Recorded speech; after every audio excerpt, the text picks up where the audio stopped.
And Sorsha, in her infinite scheduling wisdom, realized that one of the 4 things we're going to discuss after the floor we could discuss now, which is that Representative Sims has an amendment to H67 that the witness that some of the folks who are coming in after the floor have seen already and will comment on, but we actually have not reviewed it as a committee yet, though she brought it up last time we were all here together. So would love if you could take us through your amendment, and then we wouldn't vote on it until after we heard from the witnesses, but we can at least discuss it and I believe it's under your name. No, it's under the committee. Oh, great. The Sims amendment. Nice. Okay. Nice. So in front of you, you have language that I worked with Mike O'Grady on.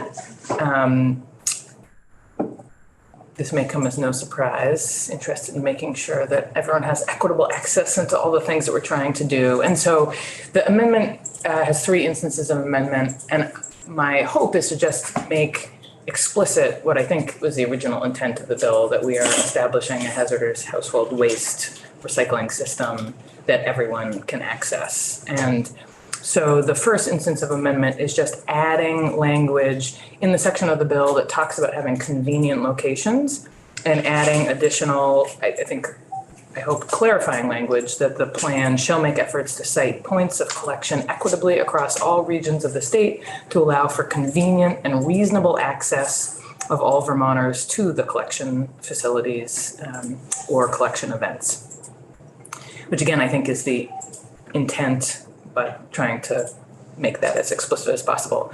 The second instance of amendment is in a section of the bill that talks about the reporting that the stewardship organizations will already be doing. And there's a whole paragraph that talks about gathering the volume and or weight of the hazardous household products and the number of participants who are going to sites. And this just would insert language to clarify that the volume or weight of covered products, which is already being collected, would be reported at the collection facility or event level. So we wouldn't just have one aggregate data for the total volume that we collected in the state, but that we had a sense of data of what was happening at each facility and event. And then the third instance of amendment relates to that first one. And in the bill has a section where there is an audit that will be conducted and will track the effectiveness of the program in a number of different areas. And so this adds to the criteria, which is already around cost effectiveness and participation rate. And this would add language asking that report to examine the effectiveness of the plan in satisfying the chapter that all Vermonters have convenient and reasonable access to collection facilities or collection events. Happy to answer any questions. My question is, I just want to make sure that the auditor is sort of a lowercase, the auditor referencing an auditor that will be hired rather than the auditor. Yes. And, okay. And so this, and we could look at that full language in the bill. It's embedded into a section that describes A&R hiring some auditor, lowercase. Garbage auditor. A garbage. I'm sure they have a much more. I think it's. Can we call it a swimming auditor? A lowercase a auditor who will be producing this whole report that already has a bunch of things in it, and this just seeks to get at whether we're achieving our goal of making sure that regardless of where you live, you have reasonable access to get rid of this stuff. It's hazardous. Cool. Anyone? I don't think it does any harm. Representative Anthony. I totally agree in favor of disaggregation to get at the regional. Having worked for the Central Vermont Waste District for a decade, the other way to think about it is normalize on a household basis so that you're not aggregating 6 households in one region and 100 in another and then making some conclusion that would be false. I'm not sure how that plays in the choice you made in terms of disaggregation, but clearly what you want to be sure is that each household has accessibility to get rid of what they need to get rid of.